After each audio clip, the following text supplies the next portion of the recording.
Good Tuesday morning, everybody. Welcome into the Volquest podcast. I'm Eric Kane alongside Austin Price, Brent Hubbs, and Rob Lewis. Appreciate you guys for being here and being a part of the show here this week. Tennessee football was off last week, back in action for homecoming. Salute to service, Smoky Grays. That's coming up this Saturday at 4:15 against New Mexico State. And then, of course, the big showdown against Florida in the Swamp is next week, and then Vanderbilt will wrap up the regular season. $1 for your first week, $1 for your first 7 days. Come join us right here at Volquest.com. We're talking football, recruiting. What's this class looking like coming up for National Signing Day in a few weeks? Fall baseball just wrapped up. Basketball's happening right now. We got a lot to discuss over at Volquest.com. And you can join the family for $1 for your first week. All right, so Tennessee lost to Oklahoma. Tennessee went on a bye week, and now Tennessee's going to play New Mexico State. To say there's not a whole lot of juice would be an underwhelming statement. Having said that, Tennessee's going to go out there and win by as many as it wants to before going to Florida.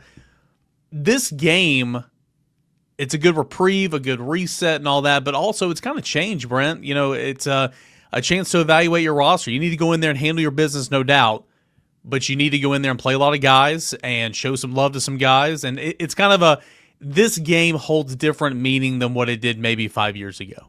Yeah, I don't think there's any doubt when you look at what the month of November is, you know, particularly if you're not in the playoff race. And even if you are in the playoff race and you're playing a game like this, you're looking, I mean, for players and for coaches, you're looking at what do I have? Where's the best fit for me? All of those types of things.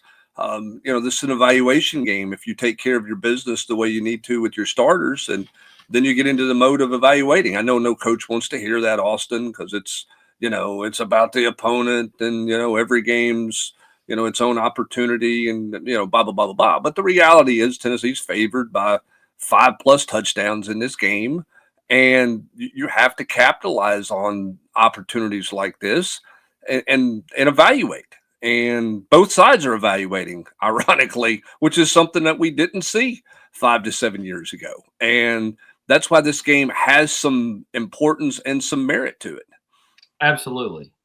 You constantly have to be looking at your roster. You constantly have to be giving those young players extra looks because you need them to stay engaged. You need them to stay building towards next year because there's people constantly in the rear, whether it's agents, parents, whatever. And they've always been there, but they're more now than ever. Because you can come and go as you please. In the past, like you knew, like if I leave, I've got to sit out, and now you can just kind of go, I'm out of here, and you're ready to play the next week wherever. So, yeah, I mean, it's an important game. Do I think it would have been good to get back up on the horse and play somebody that matters? Sure, but I do think that you have a chance to kind of ease into the water here a little bit coming out of the bye week and then get ready for a road game, a road tilt next week against Florida.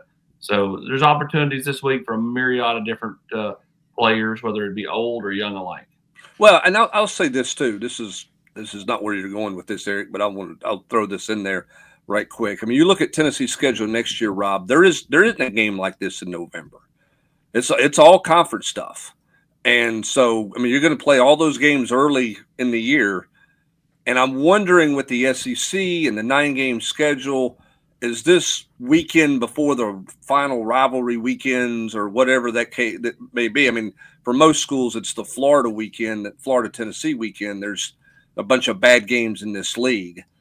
Is the league going to get out of this? Is the league going to backload their schedule for November to where every weekend in November is a marquee TV matchup or potentially a marquee TV conference matchup for ratings and all those types of things? Do they eliminate this payday Saturday or these 2 payday Saturdays in November that we've gotten accustomed to seeing through the years? Man, I don't know if they can just totally eliminate it, but I bet it gets squeezed. I mean, it's got to get squeezed with the 9 games, but I mean, I'll look at it. I mean, basketball and football are different animals, but man, just in the last 3 or 4 years, they have really, Sankey has really backloaded that basketball schedule in late February to where you've got, you're not always going to be a perfect science to see who's going to be the heavy hitters from one year to the next, but the last few years it has been, big time, meaningful games in the last few weekends, and you're not going to move Alabama, Auburn, that kind of stuff, but I would personally be way in favor of getting rid of,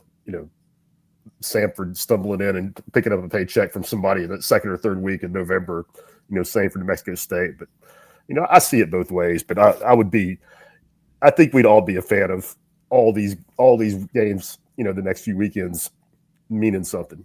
Yeah, I mean, you look at next year, and Hubbs is right, but to me, to be magnified even further, the season doesn't start until September 5th, so I'm assuming there's not going to be one bye week next year because it started. Correct, one bye week. But you play those three right out of the gate, boom, boom, boom. Like there's no like this year where you played 2, then Georgia, then back for UAB. Like it's Furman, Georgia Tech, and Kennesaw right out of the gate. Boom, boom, boom. You don't play that, and then it's 9 straight SEC opponents. Like there's no even like bouncing back and forth a little bit like there was this year. Like it is just straight 9 SEC opponents in a row.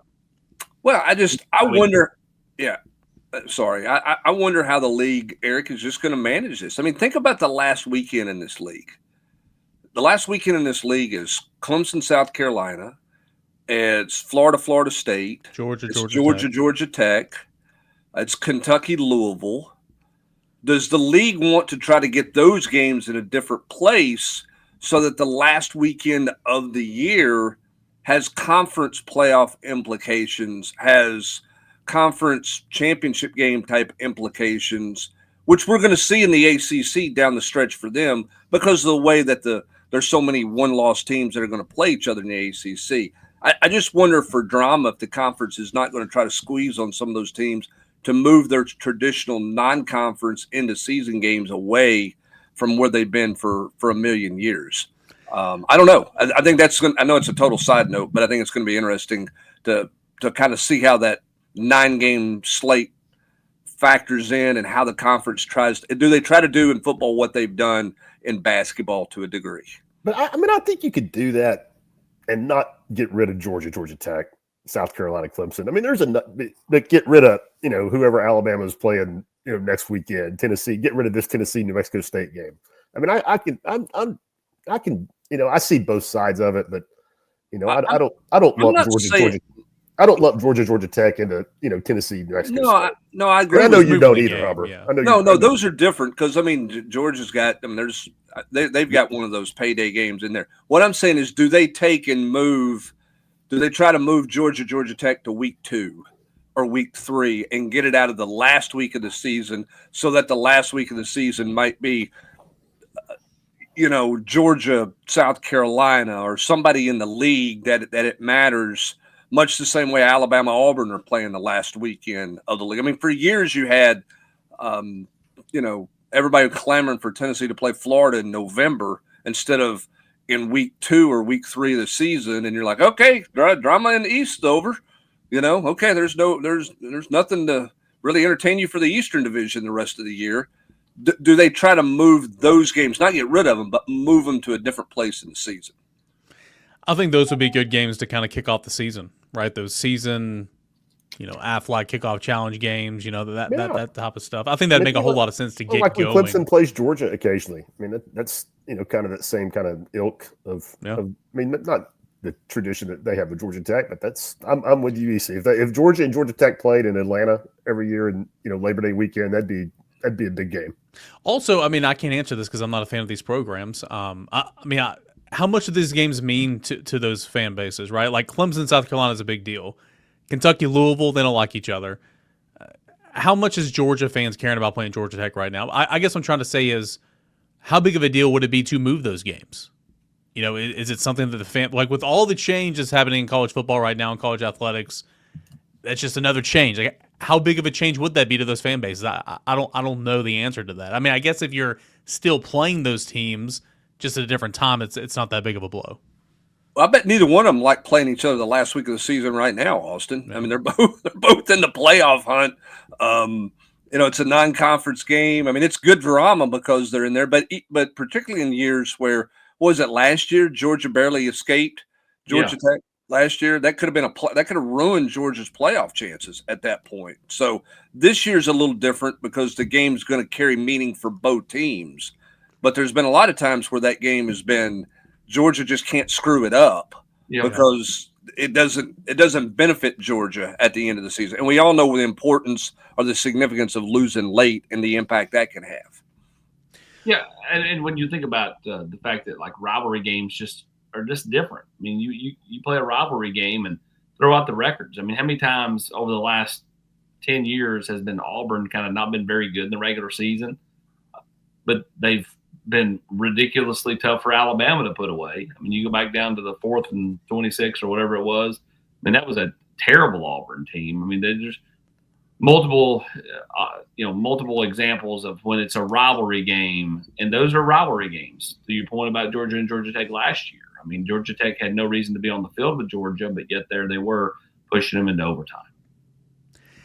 Interesting concept to think about for sure. Kind of what this looks like, especially in the new era of the 9-game SEC slate moving forward, starting next year.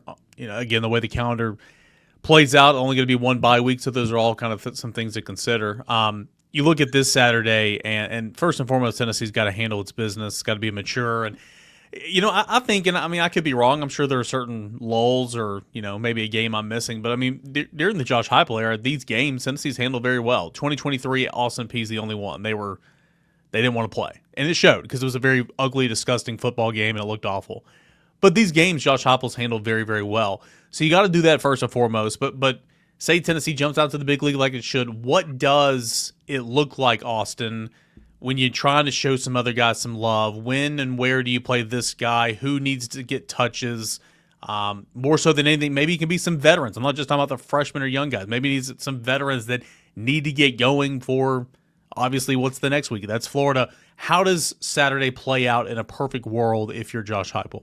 I mean, you just get a lot of guys, a lot of reps. I mean, I don't know what their plan will be to get kids to the field, but I do know, like, for my liking, Bennett Warren would play in the first half with other quality players around him. I think Bennett Warren needs some run where it's not just the second or third team offensive line in there beside him. You need to figure out what Bennett Warren is. Like, is he one of your tackles next year? If he is, then obviously that's huge, because all of a sudden it means you don't have to be as active in the portal. Obviously, you have David Sanders come back. You have Jesse Perry, who's played some tackle as well and done it successfully this year. But you got to continue to build depth on the offensive line.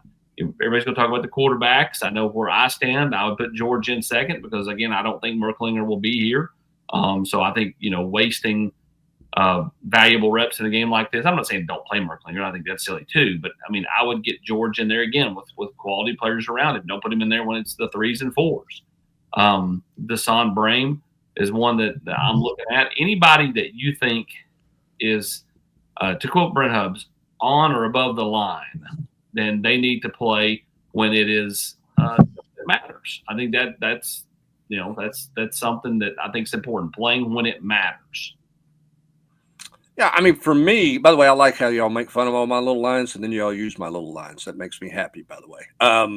For me, it's in the secondary. I mean, where's Sidney Walton? How much butter is he? Where is a guy like Tim Merritt? Merritt got the opportunity in the UAB game, I think it was, and he didn't play very well.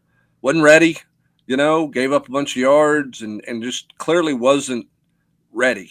Did they play corner in that game, though, Hubbard? He did.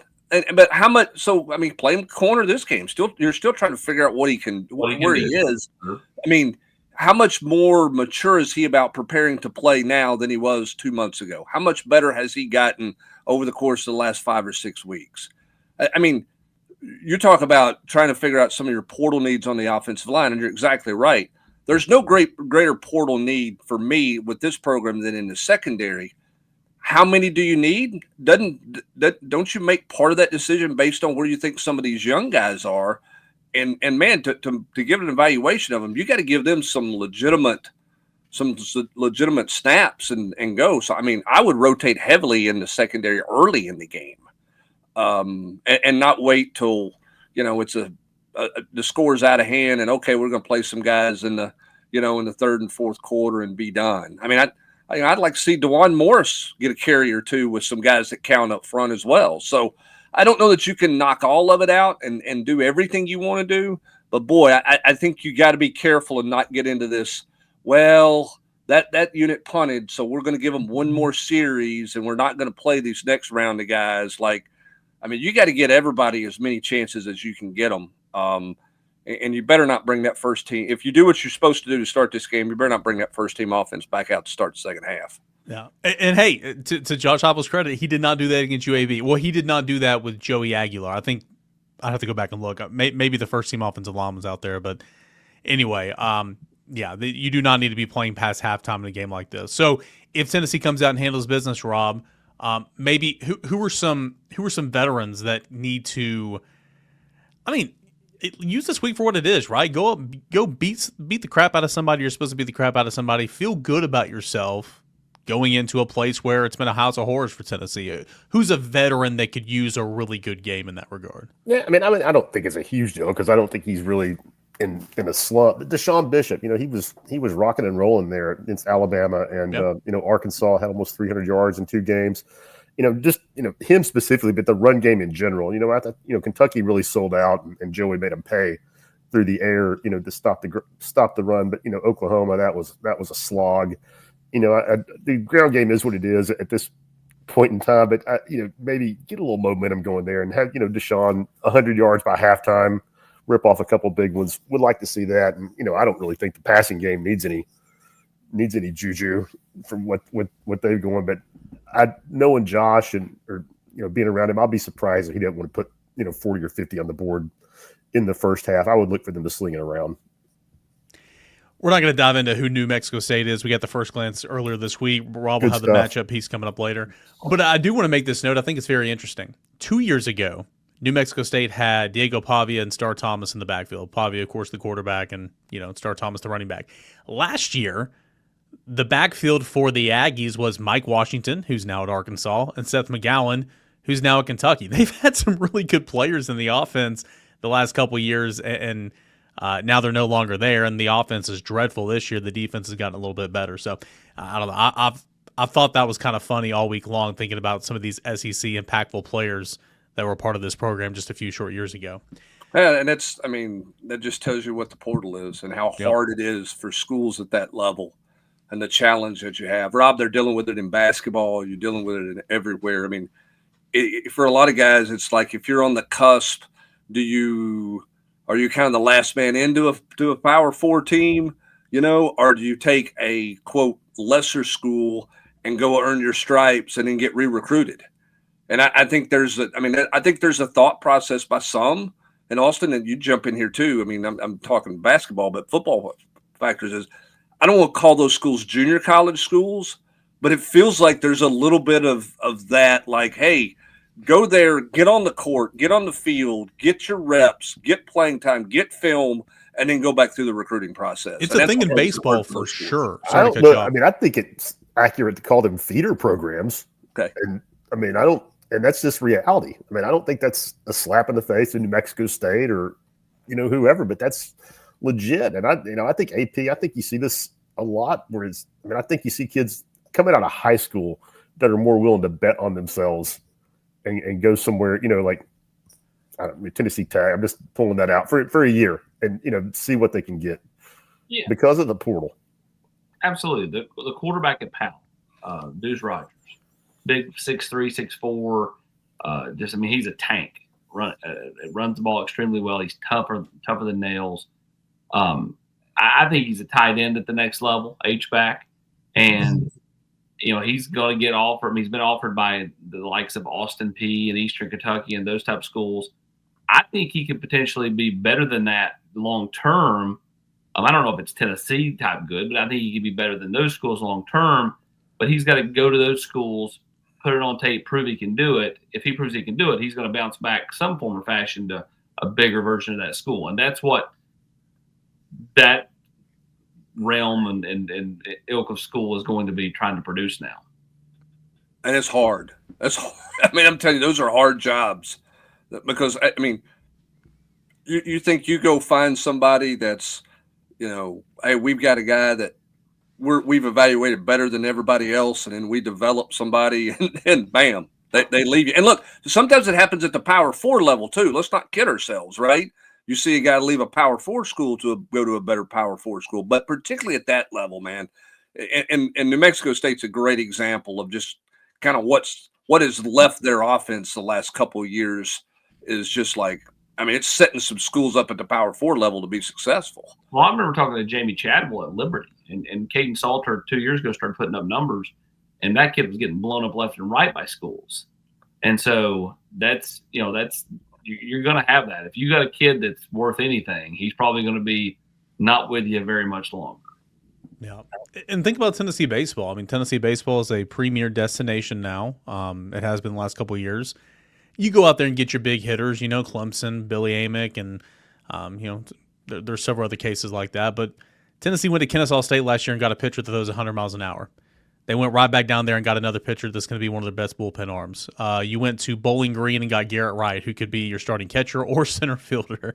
You found a two-way guy at Bowling Green that ended up getting drafted and signed. But, Tennessee's gone down to, some of those lower levels essentially and found guys that they really liked in baseball too. So, I mean, it's absolutely across the board. We'll stay not on this topic, but we'll stay with recruiting essentially. Tennessee lost a wide receiver commit, Legend Bay, earlier this week, Austin, flipping to Ohio State. Tell me, that massive loss, and or is Tennessee going to replace him with somebody else? I don't think at the receiver position, it is a loss. I mean, the kid was a talented player. Now, I think he's raw for the receiver position.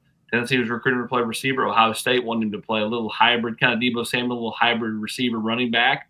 So maybe that opens things up for Tennessee to, land Amari Latimer at running back. But it's definitely a loss. And, Tennessee, I think it started to trend away pretty hard once he took the visit. I think if Tennessee had kept him from taking the visit, I think you hold on to him.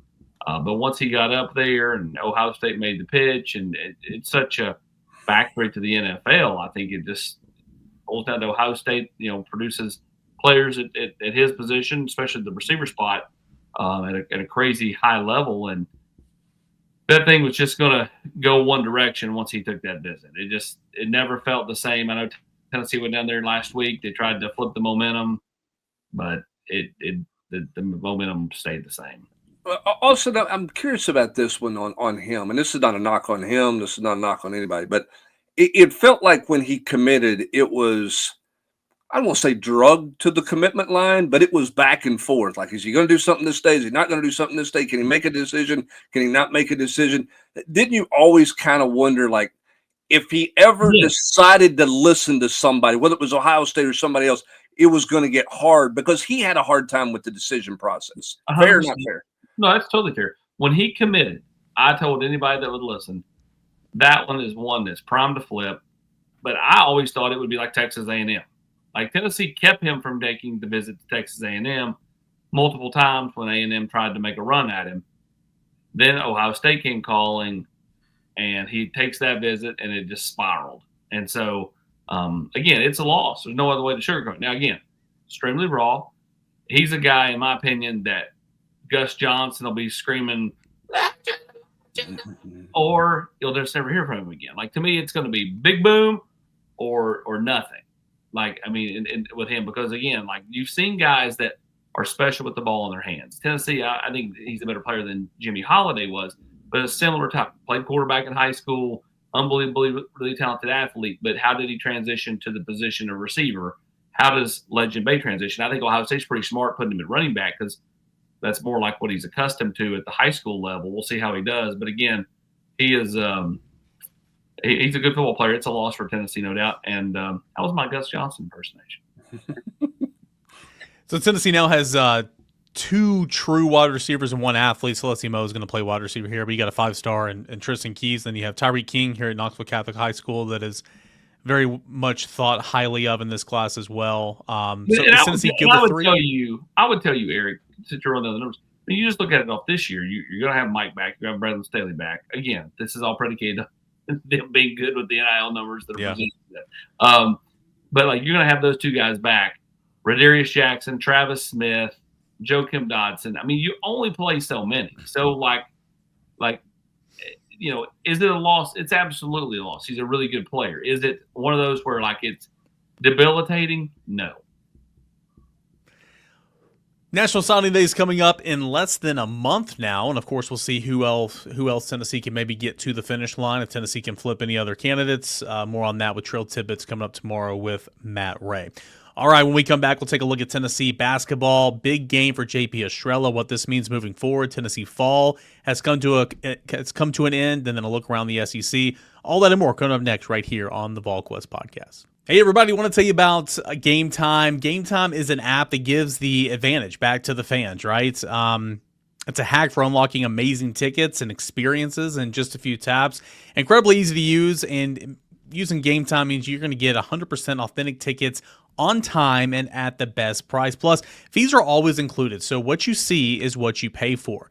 So many times you're trying to sit in queues, and I mean, it just takes forever to get tickets to the college football games, college basketball games that you want to attend. But over on the Gametime app, again, 100% transparency. They help you find the best deals for you. They've got zone deals where you can save even more when you choose a section. You let Gametime choose the seats for you. They got the Gametime ticket coverage. Your purchase is covered with the most flexible customer service policy in the ticketing industry, and you can see your seat, the view from your seat, before you actually purchase the tickets. We buy tickets on Gametime all the time, going to the Smokies games over the summer. It's always a great, enjoyable experience for us. We love it. We could not recommend it even more. That is Gametime. So download the Gametime app today.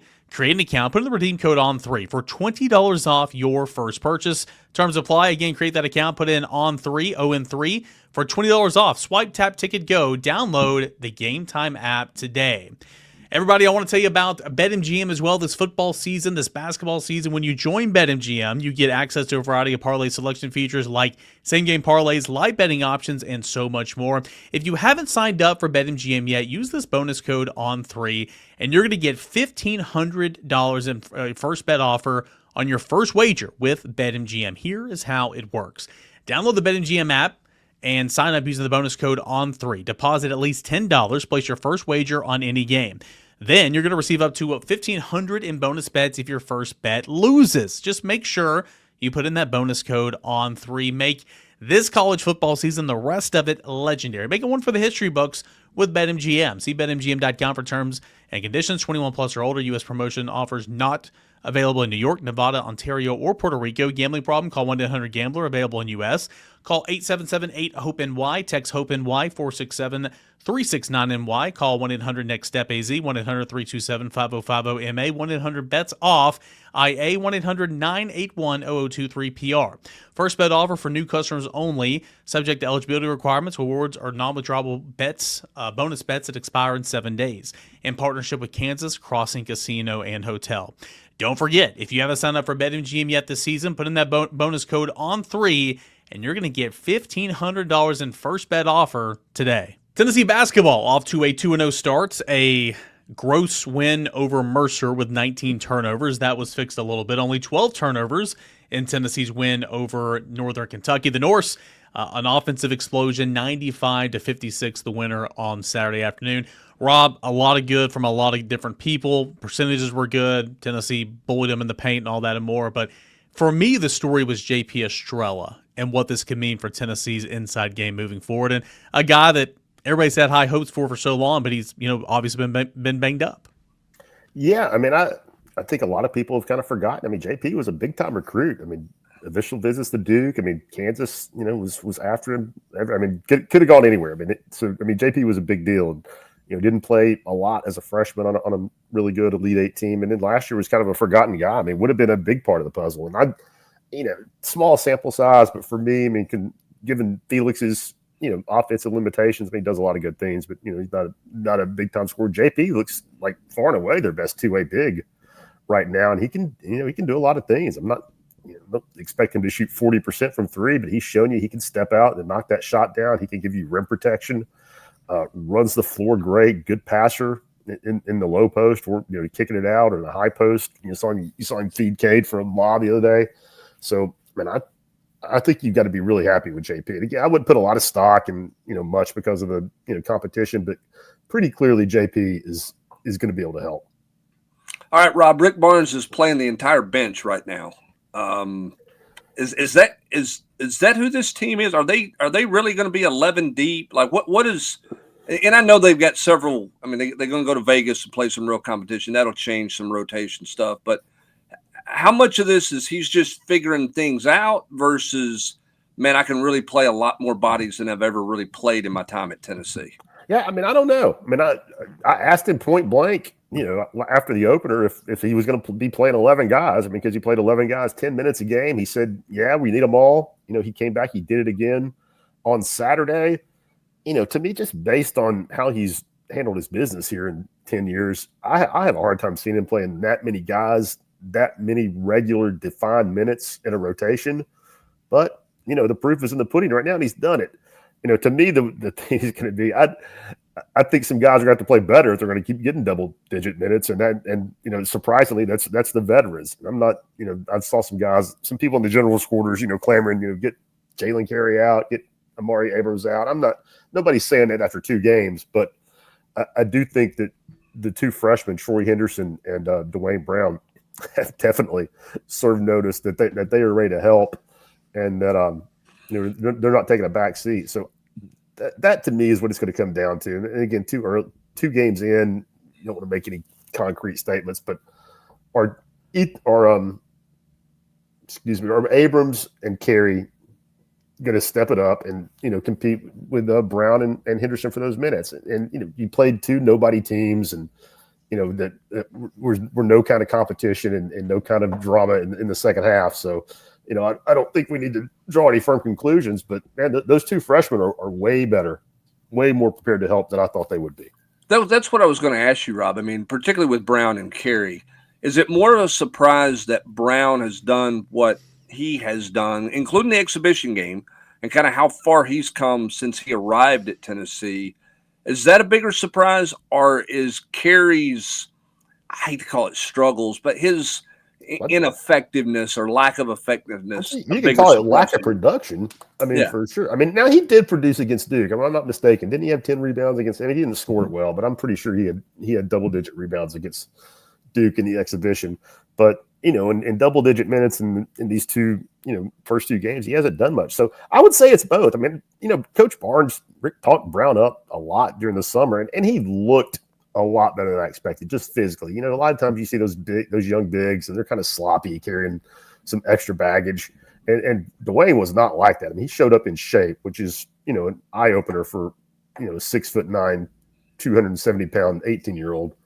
But I'm not ready to punch the clock on Carey at all. But I am surprised he has not been more effective to this point. Consider the competition. I mean, they played some teams that he should. If if Dwayne Brown's in there getting his, Jalen Carey with his experience should be, in my opinion, should have been a little more productive. So that's one to keep an eye on. Hey, one more thing from me, Eric, to Rob. I mean, is Brown? How much did Brown benefit from the bigs being? Some of those bigs being sidelined this summer and not doing things. Estrella. I mean, how much did he get just beat on every day all summer long? Whether it was Akpara, whether it was Carey, it was different body types. How much has that accelerated his growth, in your opinion? I mean, it's been huge. I tell you, the flip side of that coin, Hubbard, is that he didn't miss any time. And I mean, Rick will go out of his way to tell you that about showing up and working, and those are the guys. Nobody's like slacking, but I mean, they all had. Cade had a shoulder, JP had an ankle here or there that kept them out. Felix had a couple of things, but Dwayne literally, if he missed a day here or there, I'm not aware of it. I know he didn't miss any chunks of time, and the way he showed up and worked every day and kind of relished those opportunities, that jumped out at the staff, man, and that's. I mean, the way he attacked the summer and took those opportunities and didn't back down from any of those older dudes, that jumped out to the old head coach, man. I can promise you. All right, Rob, what everybody wants to know, Bishop Boswell continuing to get starter minutes, continuing to be the first 5 guy out there. Rick Barnes obviously loves his defensive presence. Absolutely. I mean, what have you seen to think it's not going to be? I mean, Abrams sure as heck isn't taking any minutes from him. And, Ethan Berg, I could say, he's doing some really nice things, but I like him. I would think his minutes would go up, but I don't think that the head coach has seen any reason to take Bishop Boswell out of the starting lineup. I mean, he took 3 shots the other day, made 2 threes. I mean, plays really good defense, and for a guard his size, he rebounds the ball really well. And I hate to tell the haters, but the Tennessee's head coach, he thinks that stuff is awesome. Well, and here's the thing about that one too. For me, I mean, you're going to have to look at this team and look at the 2-guard spot in a very different fashion than you look at the traditional 2-guard. Traditionally, your 2-guard's a scoring guy. But if Nate Ament plays the way he played against Northern Kentucky, particularly in the second half, he's almost a de facto 2-guard for you in a different way. So you can't get caught up and say, man, the 2-guard's not scoring a lot. Rob, I don't know that it's going to matter necessarily with this lineup if Gillespie's making jump shots and Nate Ament continues to develop to play to his skill set the way we think that he will as the season goes along. I mean, to me, this is maybe oversimplifying. You've got the bare minimum. You got to have a guy there that's a floor spacer that you can't sag off. If Bishop's going to shoot, hit the open three like he has, then that's what you need. I mean, Nate Ament is your volume shooter, man. I mean, you don't need. If Bishop Boswell ever takes 10 shots in a game for this team, something has gone horribly wrong. I mean, Nate and Gillespie to a lesser extent, that's where your offense is going to come from. I mean, it was only Northern Kentucky, but come on. I mean, the kid had 23 points on 11 shots the other day and didn't take a shot in the last 12 minutes of the game. I mean, that's not normal. I don't care who you're playing for a freshman. Yeah. Well, I wouldn't worry about the 2-guard is what I'm saying. Yeah, everybody got to see, too, Eric, his game. Like, trying to figure out what his game, okay, what is it? That's the game. Like, it's got a little rec league feel to it at times because it's not the flashiest stuff, but it's, he had that shot in the paint that he banked it off the backboard. That was literally like a YMCA, and it was the right play, but most of those guys are trying to float it or teardrop, and he's like, I'll just throw it off the window and I'll just score. I mean, in the most simplest terms, he can get where he wants to go and he can make shots. And he's 6'10". I say it all the time. There'll be some nights where, he's 18 years old. He'll get bullied probably and maybe disappear. But, there's going to be some nights, people, where it's going to be off the chain. Yeah, he glides from like the top of the arc to the low block and just like 2 strides and puts up a shot. So that's cool to see. Rob, did you think Saturday it felt like he was more definitive in where he was trying to get on the floor? Like there was a stretch there where I felt like he was like, I'm going to go right there and I'm going to shoot the basketball over this guy right there. Yeah, and I felt like he also, Hubbard, was better about if it wasn't there, like in 2 dribbles real fast, he got, the ball didn't stick in his hands. I felt like it did. I felt like it did a little bit, certainly against Duke, and I think that was a point of emphasis for him and for Coach. I'll tell you one thing. I've noticed it a couple of times. After the Mercer game, Rick was on him about getting to the foul line. He was on him about passing, like not sticking in his hands. The next game, he gets to the foul line 10 times, and he has a team high 5 assists. I'm telling you, man, the kid's not normal. Rob, anything else that stands out over the first 2 games, and something Tennessee's obviously going to be focusing on moving forward before we get to Las Vegas? I'm not putting a bunch of stock in. I just want to see, personnel. And my biggest take is like what you talk about. Is he really going to play 11 guys? Jury's still out for me. And what does Nate Ament look like? And he looks legit. And also, I think you take away what you pointed out early, EC, that JP can be a real factor. And, I don't know that a lot of people outside the program are really taking into account what kind of an impact he can have. Yeah. Will be interesting to see his role and as it continues to evolve, especially when they start playing, teams with a pulse, and that's coming up here in just a few weeks. All right, Tennessee baseball, wild, wacky, abnormal last 6 weeks of fall baseball. Nobody had a more journey-filled, crazy fall practice slate than Tennessee baseball did, but that came to a close on Sunday with Game 3 playing of the Fall World Series at Lindsey Nelson Stadium after the Smokies came that contest at about 10 o'clock on Saturday night.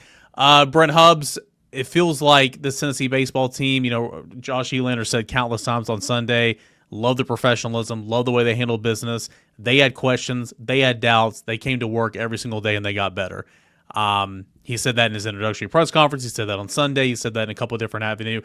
It feels like this team that it's a new team. Guys getting to know one another and trying to figure out their roles. It felt like they've got a lunch pail hard hat type of mentality, and they just kind of put out the distractions and went to work. And they did that when the Tony watch was happening right now, and then of course the coaching search is happening, and then the last couple of weeks of the Elander being the guy. Yeah, my question to you about this group is, let's take all of that out of there because it's over, right? I mean, and that's no knock on Tony Vitello, but like he's the Giants skipper and he can come back for football games and he can do all those things and God bless him. Everybody loves Tony Vitello and what he did. But the fact of the matter is the program's moving forward. And yes, it's a lot of the same people, but it's going to take on a little bit of a different personality. So taking all of that out of it, my question to you is, what do you like about this baseball team specifically in terms of what they can do, outside of the pitching spot? And then what do you like about them from a pitching standpoint? So just kind of break down both sides, break down the pitching part and break down them in the field of play and in the box. Well, I think on the mound, there's a lot of questions and a lot of deserving questions. Gone are the guys that have been in this program for a couple of years that are back into the bullpen guys. The Nate Sneads, the Combs has already been gone. I get that. Kirby's already been gone. Some of these other guys that, were kind of here for a little while and they played big roles for you. Your SEC leading appearance guy, pitcher is now pitching for Georgia Tech. So there's a lot of inexperience in the Tennessee staff right now. And a lot of these freshmen are going to have to step up and play key roles. Guys that I thought looked good, that, newcomers on the mound, all had their moments, right? Struggled with some consistency at times, but Sawyer Deering, Chandler Day, Ari Bethea, Cam Appenzeller, of course. I think Cam Appenzeller is a guy that can pitch, getting true starts in a midweek and some high leverage situations out of the bullpen. He'll contend for some starting innings on the mound, but I think Cam Appenzeller has certainly been all that he was hyped up to be coming into campus.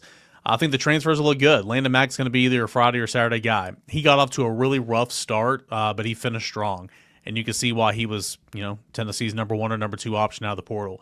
Landon Mack's going to be a starter. Tegan Coons is going to be a starter for you. He had such a good summer in the Cape after an up-and-down freshman season. I thought Evan Blanco, transfer from Virginia, the lefty, I thought he was easily the best pitcher I saw all 6 weeks. He's got such great pace about him. He attacks the zone. He's not going to overpower you. And that's something Josh Elander kind of said. And he's like, we're going to look a little bit different on the mound. We're not going to have as much power. Still power, but just guys are just going to try to throw it past you. And I think Evan Blanco fits that bill. I think he was the best one I saw. And leaving fall, he's probably my number 3 starter. But of course, he can be used in a reliever spot as well. Bo Rudy from Kennesaw State's going to help Tennessee in a big way for sure. And then of course Brandon Arvidsson, we know what he can do for Tennessee in that regard. Position players, I like the versatility. Tennessee always has a lot of versatility, but gosh, man, it feels like this year, going into this year, like you have guys that can literally play all over, and that's how it's supposed to be. But you might see guys playing at a spot where like that's not necessarily their best spot, but that's best for the team because somebody else can fit in here and kind of make it work. Like Chris Newstrom's that guy for me. He can play literally everywhere except catch and pitch. But like I think his best spot is at second base. He might be your starting left fielder. I think he's one of your starters. Henry Ford is going to be the best bat in the order, heart of the order. Will he play in the corner outfield spot? Will he play at third base? I think he proved in fall that he can play third base, and I think that's more attractive for him from a Major League Baseball standpoint. So, that's something to watch going into the winter. But versatility, I think this team's going to hit a lot of home runs as they always do. Levi Clark is due for a breakout year. I think they're going to have some guys that also hit for contact pretty well. I think Blaine Brown has got a lot of power in that swing, the transfer from Rice, but he's going to be a top of the order type of guy. I just think this is a team that's got a lot of talent, a lot of power, different look in the pen, but it should be a team that's going to contend for a lot of wins, just like, all these teams have in recent memory for Vitello and now, of course, Josh Elander. This sport seems crazy to me. Like, so they're done, but like, do they shut down for several weeks here and come back in January? Because I mean, basically they played baseball since the middle of January till last week. Somebody has, whether they played college ball, whether they've been on a summer circuit, or they come back and they're basically playing. Because fall ball seems like it lasts from August until November, is what it feels like it does. Yeah. I mean, is this the true, okay, this is your off season? This is your 6 weeks off? I mean, I know there's weight training and all that. I mean, do pitchers put the ball down? Do they actually kind of shut down from baseball activities? When do they find themselves? Basketball's turned into the same thing. I mean, Rob, it's nutso to me. Like, I know football continues to do things, but baseball and basketball are different because they play all year long. Yeah. In some capacity. I can't speak for each individual pitcher. They're all on their own plans, but yeah, I mean, they're going to be shutting it down here pretty soon. Like Tegan Kuntz was shut down this past week. In years past, they shut down like Drew Beam and, Chase Dolander and Burns and like some of these other guys early, midway to late in fall again, because like they pitch so much. So yeah, I mean, for a lot of pitchers, I say now's the time to get a whole lot of rest. Now, you can still do individual workouts just like they were doing technically before fall began, like early September. You can still go out there on the field and do some things, take infield. You just can't do it as a team. They're going to be working in the cages. They're still going to be utilizing all that. But once you leave, like after exams, yeah, I mean, that's your time off. That's your time off. But as they always say when they get back in January, like Vitello and Nylander always said, hey, we can tell if you didn't do anything. And baseball is kind of unique as well because you get back to school and it's almost go time. Like you get back to school, you got a couple of weeks and then it's go time. So like the fall literally is kind of your preseason. So I think a lot of these pitchers will certainly be resting the arm. They're all on their individual plans and all that. Also of note, I mean, Lindsey Nelson Stadium, they're starting this week the process of tearing down, getting everything ready to move the turf out, bring new turf in. So in terms of field work, I don't think they'll be getting anything going on over there the next couple of weeks, but certainly they can still attack the cages and all that. I mean, Rob, isn't it just dramatically different? I mean, and even in football, because coaches can do stuff in the summer. I was going to say, I think the coaches' involvement is in different. the offseason has really made it different. I mean, because guys always played pickup or guys always went, through 7-on-7. But, for the coaches being able to be hands-on with them and, the strength and conditioning element, it never stops. I mean, I'm trying to think after Tennessee's Elite Eight, I mean, within 2 or 3 weeks, they were, back in the gym and probably, really before that, guys on their own. Yeah, I think the ability to be out there, actually coaching's changed a lot of things. I know, 15 years ago or whatever, like in terms of football, like you're with your team in the morning, then when they come back for that 2-a-days, like in June or July or whatever, you have a script, you run the script, this is what you're going to do, this is the drills you're going to do, and then all the coaches sit up there and just watch. So you're making the script and everything, they're still watching, you walk off the field, they come up to you and say, okay, well, this is what you did wrong, this is what you did wrong, this is what you did wrong. But now you get even more involvement there. It just feels like it truly is year-round stuff, and that's for football, that's for basketball, and of course that's for baseball, which we're talking about right now. And I think that's the interesting part too, is just for the coaches. Yeah, I mean, they all love it, right? Rick Barnes couldn't be happier than to have hands-on experience with all of his guys in the summertime.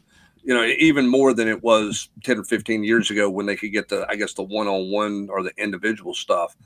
I think where it's changed and is pretty fascinating with the coaching standpoint is how do you manage your team preseason and through the season in terms of keeping legs? Because football, it was always August was, man, you got to get them in football shape and you got to do this. And now you're seeing August camps where it's 2 days on, a day off in football. And Rob, I mean, it feels like the basketball preseason, okay, they're on the court. You're like, well, they've been on the court. Like it doesn't have the same vibe that it once did. So to me, management from when it officially starts until the end of the season has to take on a different look than it used to. Yeah, I mean, basketball is an absolute marathon. I mean, really, because there's some changes. I mean, I don't, and how much 5-on-5 stuff you can do, at different times of the year, but it's not exactly like there's a huge shift when there's that first official day of practice, and at the end of September, 1st of October. So yeah, I mean, football's similar, but man, I don't think it's quite like basketball when you talk about how much time. I mean, when you talk about how much time they spend together too, which is another. Getting off topic, but I mean that's another reason that culture is so important in that deal because 1 or 2 bad apples can spoil that thing in a hurry. Well, and for basketball and baseball, those kids have grown up playing year round. I mean, basketball kids, right? I mean, you play the summer circuit, and you play your high school season, and you play the summer circuit again. When you get back to baseball, it's spring, it's your summer ball, it's fall ball. Even when you're 10 years old, you're playing year round. It seems like, hey, we're going to Christmas camps and all those things. So for those guys, mentally, it's probably not a different deal. It's just the physical element of it is pretty noteworthy. But anyway, that's a summer off season topic, probably for another day. One more baseball question for me, Eric, when you kind of wrap this thing up, and I don't want to go through the whole roster by roster, but the Ariel Antigua experience, good glove, right? Couldn't hit it very well. Randomly hit it one Saturday in Baton Rouge. He hit it really well, and midweek game here and there. Seemed like he was a little more consistent at the plate in the fall. Is that fair? Does that change? How does that change Tennessee if his bat becomes somewhat of a legitimate bat for Tennessee? I love how you phrase it to begin, the Ariel Antigua experience, because it's an experience, that's for sure. Because I mean, we all love watching him play the field. When he was getting everyday at bats and everyday playing time, he made some more errors than you want. But I mean, he can make those hard plays look so routine. So I mean, everybody kind of roots for him because he's obviously an underdog. But yeah, I think it's absolutely fair. This fall, he proved that he can hit. I mean, he hit the crap out of the baseball. Elander made a joke saying that him and Antigua were talking like midway through fall, and they were kind of joking around like, have you even been out yet? Like, you've reached base somehow almost every time you've been up there. And I think it's a credit to him. He's a guy that hit really well in high school, suffered an injury when he got here to Tennessee, and has really kind of never bounced back on the offensive end. But this year, getting on base, discipline at the plate, walking, running the base as well, I thought he did a really good job in the fall. So if he's able to hold on and play shortstop for Tennessee on an everyday basis, that's kind of the key in my opinion, because if you take Ariel out of the equation, and I'm going to run through all the scenarios, but I think who fits in where best, I think makes a whole lot more sense. But if Ariel is your shortstop, and again, that's a good problem to have, then it's like, okay, man, we got to be really strategic. Like, is Manny Marin best suited at third base or second base? Because Manny's going to play somewhere. Henry Ford, is he going to be our third baseman, or is he going to be a corner outfield? Newstrom, again, like if Ariel's in at shortstop, which again is good for your defense and good for Frank Anderson, it makes it a little bit more complicated, but in a good way, if that makes sense. So he had a really good fall, and I think he's going into the winter preseason, phase with a whole lot of momentum. It'll be fun to watch. This baseball team is going to be fun to watch put together, see how Josh Elander puts his first team together. Obviously, football this weekend. We'll continue to talk about that throughout the week at Volquest. Get you ready for that. Tennessee basketball still continuing with their what I call their preseason slate before they get ready to go to Vegas and take on some noteworthy teams there. But obviously back in action on Wednesday night as well. So full coverage of that, full coverage of recruiting, full coverage of baseball, full coverage of football. Transfer portal's not far around the corner as well. And we're going to talk about it, Al, on the General's Quarter. So if you're not a member, you need to subscribe to Volquest now. I'm going to close this thing out, Eric Kane. You can get out of here. So that's going to do it for this edition of the Tuesday podcast. For Austin Price, who left us early, Eric Kane, and Rob Lewis, I'm Brent Hubbs. Thanks for joining us. Have a great rest of your Tuesday, everybody.